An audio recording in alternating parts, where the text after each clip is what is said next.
I grabbed the wrong backpack at a coffee shop, and by the time I realized it, I was holding 50 grand in cash, a burner phone, and enough stuff to ruin my life. I'm not the kind of guy exciting stuff usually happens to. 32, live alone, work remote doing freelance graphic design. Most days, I'm either hunched over my laptop or arguing with my cat about who gets the warm spot on the couch. I go to the same coffee shop every morning, order the same drink, large oat milk latte, extra hot, and sit at the same corner table like some weird caffeine ritual goblin. I like my routines. They keep things predictable. Safe. Quiet. Or at least, they used to. It was a Thursday, sometime in March, still cold enough to see your breath. I'd gone through my usual routine, coffee, laptop, minimal eye contact. I wasn't in a rush, but I had a deadline looming, so after a couple hours of pretending to work, I packed up and grabbed my backpack from under the table. At least, I thought it was my backpack. Black canvas, brown straps. Same brand, same worn-out zipper tab. I didn't even give it a second glance. Slung it over my shoulder and walked out like nothing was off. Spoiler alert, something was very off. It wasn't until I got home that things started to feel weird. I dropped the bag by the door like I always do, changed into sweatpants, made a lazy dinner, and settled in to finish the project I was procrastinating on.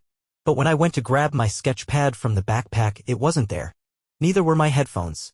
Or my charger. Or anything I owned. What was inside? Let's just say it wasn't a lunchbox and some notebooks. And that's when everything started unraveling. So, I'm staring at this backpack on my living room floor. And it's finally dawning on me, this thing isn't mine. I unzip it, expecting maybe someone else's laptop or a stack of notebooks. Something normal. Nope. First thing I see is a giant roll of cash. Not like a few 20s. I mean thick stacks. Rubber-banded, neat, clean. The kind of thing you'd see in a movie right before someone gets shot in a warehouse. I freeze. My heart starts doing this weird offbeat drum solo in my chest. Then I notice a smaller pocket near the front is already slightly unzipped. Curiosity wins over common sense because of course it does. I open it the rest of the way and there it is, several small plastic baggies filled with this off-white powder. I don't know if it was coke, meth, baking soda. I'm not exactly a street pharmacist. But whatever it was, I knew it wasn't legal. And that wasn't even the worst part. Tucked underneath the cash? A burner phone. Still on. No lock screen. Just a couple of text messages. Drop confirmed. Wait for instructions. I backed away from the bag like it was radioactive. Just stared at it for a while, as if it might vanish if I looked at it hard enough. That's when the panic started setting in. Real panic. Like, full-body cold sweat, mouth dry, heart jumping out of my rib cage kind of panic. Because suddenly, I'm just some average dude in a one-bedroom apartment, standing 3 feet away from a backpack full of felony charges. And the worst part? I had no idea who it belonged to, or who might be looking for it. The next morning, I barely slept. I just laid there, staring at the ceiling, trying to convince myself this was all some bizarre mix-up and not, the beginning of an actual crime thriller. I decided I was gonna fix it. Just take the bag back to the cafe, switch it out with mine. Assuming mine was still there, and pretend none of this ever happened. Like it was some dumb sitcom mistake. Classic me, right? So I drive back to the coffee shop, backpack in tow, heart pounding like I'm smuggling uranium. I walk in, trying to act normal, casual, chill. I'm about as smooth as a wet sock. First thing I do is scan the tables. Mine isn't there. No sign of a second bag. No guy frantically searching around. No weird characters lurking in the corner. Just hipsters typing on Macs and a barista making foam art like nothing's wrong in the world. I go up to the counter, clear my throat, and ask the barista, this tall dude with a man bun and a septum piercing, if anyone turned in a backpack yesterday. He squints at me. Nah dude, don't think so. What did it look like? I describe it. He shrugs. Lots of people have that kind of bag. Sorry, man. I ask about the cameras. He looks uncomfortable. Yeah, so, they're kind of just for show. Boss hasn't fixed the system in like 6 months. Of course they haven't. I step outside and just stand there for a minute, watching people walk by, sipping lattes, living their normal, non-criminal lives. And that's when I get this weird feeling, like I'm being watched. I turn slowly, scan the street. Nothing obvious. But there's a black SUV parked across from the cafe. Windows tinted pitch black. Engine running. When I glance that way, it pulls off slowly. No turn signal. Just rolls away like it was never there. That was the first moment I realized. This wasn't just a mistake anymore. This was a problem. For the rest of the day, I couldn't shake that feeling. You know the one, like you're being watched even though nothing's technically happening. I kept telling myself I was overreacting. That the SUV was just a coincidence. A random car. A mom picking up her kid. A dude waiting on a Tinder date. Anything but what my brain was screaming at me. But then it showed up again. Later that night, I ran out to grab some groceries. Just trying to be normal. Pretend like I wasn't harboring a duffel bag full of stuff and cash in my apartment closet like a complete idiot. I pulled into the grocery store parking lot and there it was. Same SUV. Same tinted windows. Parked a few rows back. No one got out. No lights. Just sitting there, engine running. I walked inside, trying not to look. My heart was thudding so loud I swear people could hear it through my jacket. I stayed in the store longer than I needed to. Way longer. Loitered by the cereal like I was deciding between Frosted Flakes and jail time. When I came back out, the SUV was gone. I stood there in the cold, staring at the empty parking spot, wondering if I was losing my mind. Maybe I was. I wanted to be. That would have been better than the alternative. When I got home, I double-checked all my locks. Closed the curtains. Turned off every light in my apartment except for the lamp by the couch. I sat there in the dark, thinking maybe this was still salvageable. I just needed to return the bag, right?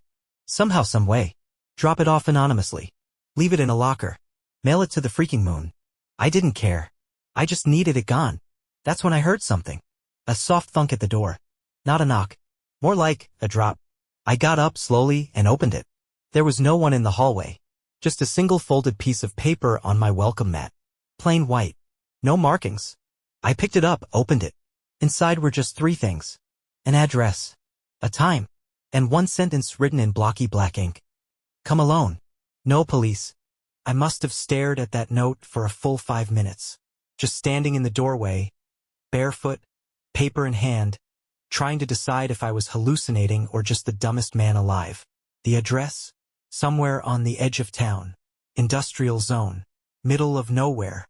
The time? Midnight. Of course it was midnight. Because nothing good ever happens at noon in broad daylight. I sat back down on the couch, paper still in my hands, and just existed in silence. No music. No TV. Just the low hum of the fridge in the other room and my own brain screaming at me from all directions. I thought about calling the cops. Telling them everything. Letting them take the bag, the note, the whole damn situation. But then I imagined them showing up, finding the contents, and deciding I was the one running some back alley cartel out of my living room. And even if they believed me, what then? Court. Charges. My name in headlines.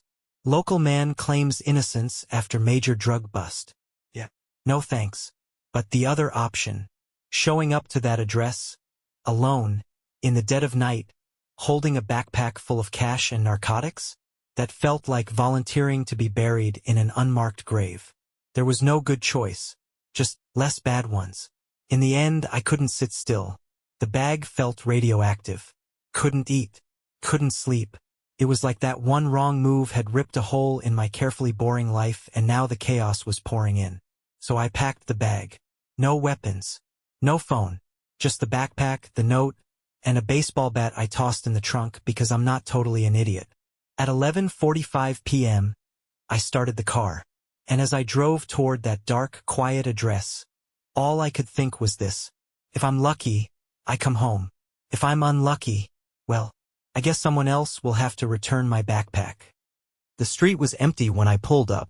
Just rows of crumbling warehouses and busted-out windows like the kind of place teenagers dare each other to explore on YouTube before getting murdered. The address led me to this squat, rust-covered building with half the letters of an old sign still clinging to the brick. Something that might have said storage or danger or run. There were no streetlights. No cars. No people. Just cold air and silence. I parked across the road, engine off, hands white-knuckled on the steering wheel. I waited. Nothing. No movement. No sound. Finally, I grabbed the backpack, stepped out of the car, and crossed the street. Every step felt heavier than the last. I kept expecting someone to jump out. Shout. Pull a gun. Tell me to drop the bag. But no one came. I found a metal door on the side, slightly ajar. I pushed it open slowly. The hinges groaned like they hadn't moved in years. Inside, it was pitch black except for one flickering fluorescent bulb hanging from a wire overhead. No furniture. No crates. Just dust, concrete, and this weird buzzing silence. And in the center of the room, a folding chair. Empty. That's when I heard it. A click behind me. I spun around, and bright white light exploded in my face. Headlights. A spotlight. Red and blue flashing behind it. I froze, holding the backpack like it was a ticking bomb. Hands where we can see them. On the ground. Now. Voices. Dozens of them. Shouting. Boots hitting pavement. In seconds I was surrounded. Guns drawn. People in tactical vests yelling orders I could barely process. I dropped the bag. Dropped to my knees. I was still trying to figure out what was happening when they tackled me face first into the concrete. Someone screamed, "We got him. We got the courier." And all I could think was, courier? What the hell was going on? I don't remember the ride to the station. I remember the cuffs digging into my wrists. I remember someone reading me my rights in that bored, autopilot voice like they already knew how this was gonna end. I remember the concrete walls and the fluorescent lights that made everything look like a bad dream. And then I was in the room. You know the one. Metal table. 2 chairs. One-way mirror. Smells like old coffee and burnt nerves. They left me in there for a while. Long enough for my adrenaline to crash and for the fear to crawl up the back of my throat. When the door finally opened, 2 detectives walked in, one young, one older, both wearing that "we've seen some sh*t" expression like it was part of the uniform. The older guy sat across from me, leaned forward with his elbows on the table. "So," he said, "you want to tell us why you were delivering a bag full of cocaine and over 50,000 in cash to a known drug drop?" I blinked at him. "Because I didn't know that's what was in the bag." The younger one snorted. "Come on," the older detective said. "You expect us to believe you just found this backpack and thought, what, you just do a little Good Samaritan drug run?" "I took the wrong backpack at a coffee shop," I said. "It looked exactly like mine. I didn't open it until I got home, and then when I tried to return it to a warehouse," the young one cut in. "At midnight. With no phone. No ID. No explanation. Just showed up with the goods like a pro." I wanted to scream. Instead, I sat there and tried to explain the SUV. The barista. The cameras that weren't working. The note on my doorstep. The absolute insanity of it all. But I could see it in their faces. They weren't buying any of it.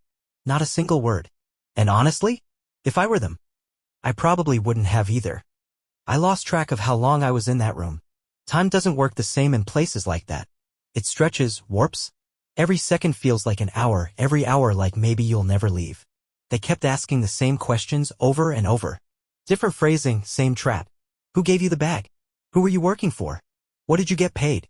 Every time I said the same thing, I didn't know what was in the bag. Eventually, they left me alone. Again. I sat there with my head in my hands, trying to convince myself this wasn't the end of my life. That I wasn't going to lose everything over a stupid mistake and someone else's damn backpack. That's when the door opened again. And this woman walked in. Mid-30s, sharp suit, tighter expression. She dropped a manila folder on the table and introduced herself as my court-appointed lawyer. I almost laughed. Because of course I was getting a public defender. I was barely scraping rent, and now I was a felony suspect in what they were calling a mid-level narcotics trafficking operation. But then she sat down, flipped open the folder, and said, "Walk me through everything. From the start. No skipping." So I did. I told her everything, how I ended up with the wrong backpack, what was inside, how I tried to return it, the SUV, the note, all of it. I thought she'd roll her eyes. Instead, she listened. Quietly. Intently. When I finished, she leaned back in her chair, tapping her pen on the folder. "Okay," she said. "It's a bad story." My stomach sank. "But," she continued, "it's also a weird story. And weird is useful." She stood up, grabbed the folder, and headed for the door. "I've seen dumber stuff turn out true. Let me see what I can dig up." And for the first time since this whole nightmare started, I didn't feel totally alone. I lost track of how long I was in that room. Time doesn't work the same in places like that. It stretches, warps. Every second feels like an hour, every hour like maybe you'll never leave. They kept asking the same questions over and over. Different phrasing, same trap. "Who gave you the bag? Who were you working for? What did you get paid?" Every time I said the same thing, I didn't know what was in the bag. Eventually, they left me alone. 2 days passed. They moved me from the holding cell to something a little less grim. Still jail, still steel toilet in the corner, still lights that never fully turned off. But at least I had a blanket now. Luxury. I didn't hear anything. Not from the detectives. Not from the lawyer. Just silence. Cold, heavy, suffocating silence. I started preparing myself for the worst. I pictured the trial. The headlines. My parents looking at me like they didn't recognize me. The complete dismantling of a life that, up until a week ago, had been so perfectly, comfortably boring. Then, on the third day, a guard came and said, "Your lawyer's here." I followed him into a meeting room. She was already waiting, standing by the table with a laptop open and a look on her face like someone who just found the tiniest crack in a steel door. "I might have something," she said. My stomach flipped. She spun the laptop around.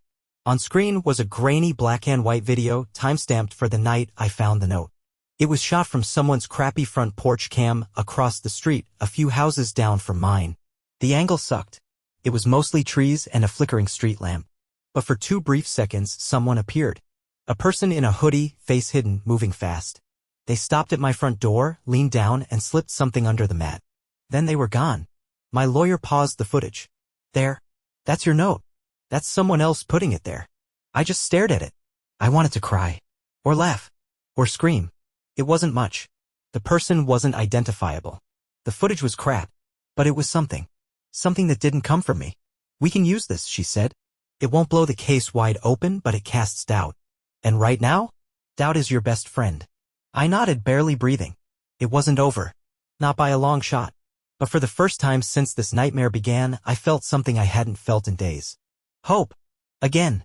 I sat there with my head in my hands, trying to convince myself this wasn't the end of my life. That I wasn't going to lose everything over a stupid mistake in someone else's damn backpack. That's when the door opened again. And this woman walked in. Mid-30s, sharp suit, tighter expression. She dropped a manila folder on the table and introduced herself as my court-appointed lawyer. I almost laughed. Because of course I was getting a public defender. I was barely scraping rent, and now I was a felony suspect in what they were calling a mid-level narcotics trafficking operation. But then she sat down, flipped open the folder, and said, "Walk me through everything. From the start. No skipping." So I did. I told her everything, how I ended up with the wrong backpack, what was inside, how I tried to return it, the SUV, the note, all of it. I thought she'd roll her eyes. Instead, she listened. Quietly. Intently. When I finished, she leaned back in her chair, tapping her pen on the folder. "Okay," she said. "It's a bad story." My stomach sank. "But," she continued, "it's also a weird story. And weird is useful." She stood up, grabbed the folder, and headed for the door. "I've seen dumber stuff turn out true. Let me see what I can dig up." And for the first time since this whole nightmare started, I didn't feel totally alone. The video wasn't a silver bullet. Not even close. But it was enough to make someone flinch. A day after my lawyer submitted the footage, I was pulled from my cell again. This time, not to a tiny interrogation room, but to a proper office. A different detective was there. Older. Calmer. Less bad cop. More tired dad who's seen too much. He didn't say much at first. Just watched me as I sat down. Finally, he leaned back in his chair and said, "You're either telling the truth, or you're one hell of a method actor." I didn't respond. I didn't trust my voice. He continued, "The video helps your story. Doesn't clear you, but it opens the door. Thing is, we've been tracking this operation for a while. Whoever dropped that note, we've never seen him. They're careful. Real careful. Always use middlemen." He slid a photo across the desk. Blurry surveillance shot. Could have been anyone. "You're not in our system. No priors. No arrests. Clean background. But the people who do this kind of work, they're not clean. And they don't mess up." He paused. "And yet, here you are with the drop bag, the right time, the right place. Screwing up." I finally spoke. "Because it was a mistake." He looked at me for a long time. Then he sighed, stood up, and opened the door. My lawyer stepped in, face unreadable. "They're not dropping the charges," she said. "But they are backing off the trafficking angle, for now." She looked at me hard. "We've got a shot." The video raised just enough doubt that they're going to reevaluate the case. "But this is still very real. They could try to make an example out of you." I nodded. "So what now?" "Now," she said, We build a story that makes more sense than the one they're pushing. One that a jury might believe. She paused, then added, and we pray they don't find something that flips the narrative back against you. And just like that, the pressure didn't disappear. It shifted. And I realized something terrifying. I wasn't being accused anymore. I was being weighed. They let me go on a conditional release. No charges dropped. Just pending. A we'll be in touch kind of freedom. I walked out of that building wearing the same hoodie I'd been arrested in, hands shaking, face numb. No celebration. No dramatic music. Just fluorescent lights and the sound of a heavy door slamming behind me. I went home and slept for 15 straight hours. When I woke up, everything felt wrong. The apartment was too quiet. Every sound from the hallway made me jump. I kept checking the peephole like the SUV would be out there again, engine running, some faceless guy behind the wheel waiting to finish what he started. I stayed off social media. Barely used my phone. Every buzz made my stomach twist. I still had the lawyer's voice in my head. They're looking for any reason to press forward. Don't give them one. So I didn't go out much. Didn't talk to anyone. I felt radioactive. Like if I touched anything too hard, it would explode and take me with it. And the worst part? The bag was gone. Confiscated. Evidence, they said. But it still felt like I was holding on to it. Like some invisible thread between me and that black canvas backpack hadn't been cut yet. And I couldn't stop thinking about the person who planted the note. Who were they? Did they know who I was? Was I just a mistake, or worse, was I picked? Was someone out there watching, waiting to see if I'd fold? There were nights I swore I heard footsteps outside my door. One time I thought I saw someone standing across the street, just past the street lamp, not moving. I blinked and they were gone. Or maybe they were never there. Paranoia, once it gets in, doesn't leave quietly. It nests. Burrows, Indiana. Feeds off silence. And every day I waited to hear from the lawyer, or the cops, or anyone. I felt that paranoia getting louder. It happened on a Tuesday. Middle of the afternoon. I was on my couch, eating cereal straight from the box, watching some dumb cooking show just to drown out the sound of my own brain. Then my phone rang. It was my lawyer. No greeting. No small talk. Charges are being dropped. I didn't speak. I couldn't. My mouth just hung open like my brain had short-circuited mid-chew. They're not filing, she said. Insufficient evidence. You're free. I blinked. Wait, that's it. That's it. I just sat there. Because after all the fear, the sleepless nights, the interrogations, the cameras, the note under my freaking doormat, it felt surreal. Anticlimactic. Like someone had ripped the third act right out of the movie. They're still investigating, she added. But they've officially cleared you. The backpack, the stuff, the money, it's no longer your problem. No longer my problem. But that didn't mean it wasn't still in me. I asked her if they ever found the guy from the video. The one who dropped the note. She hesitated. No. Footage was too poor. No facial recognition hit. Could be a ghost for all they know? Of course. The mystery guy, the SUV, the coffee shop with broken cameras, it all just evaporated. The real dealer vanished. No arrests. No follow-up. Just a mess that passed through my life like a tornado in the shape of a backpack. You got lucky, she said. I hung up and just sat there, staring at the wall. Lucky. That word didn't feel right. I didn't feel lucky. I felt hollow. Shaken. Like I'd been dumped in someone else's nightmare and now expected to go back to normal. Whatever that was. I looked around my apartment, the same couch, same scuffed-up coffee table, same cat sleeping in the laundry basket. It all looked the same. But I wasn't. I'd gotten out. But something told me the story wasn't really over. It's been a few months. And life, on the surface, has mostly gone back to normal. I still go to the same coffee shop, though I switched to a different backpack. On purpose. I needed the symbolism. Call it therapy in the form of zippers. Work picked up again. Friends stopped asking if I was okay every time I blinked too slowly. My cat started trusting me again, which honestly might have been the biggest win. But I don't sleep like I used to. There are nights I still wake up convinced someone's in the hallway. I keep the curtains closed now, even during the day. And every time a black SUV passes my street, I watch it until it's out of sight. No one ever came back for the bag. Or the money. Or the stuff. Like it all just evaporated. The cops stopped calling. The case faded into cold storage. And me? I'm still here. Just a guy who made one tiny, completely human mistake and ended up on the edge of something big, violent, and invisible. Sometimes I wonder if that was the plan all along. If I was just a pawn in something bigger. Someone expendable. Someone forgettable. Sometimes I wonder if I was being tested. Or framed. Or if I just got incredibly, stupidly unlucky. I'll probably never know. But here's what I do know. Every single day we walk around thinking our lives are stable, predictable, that the routine protects us.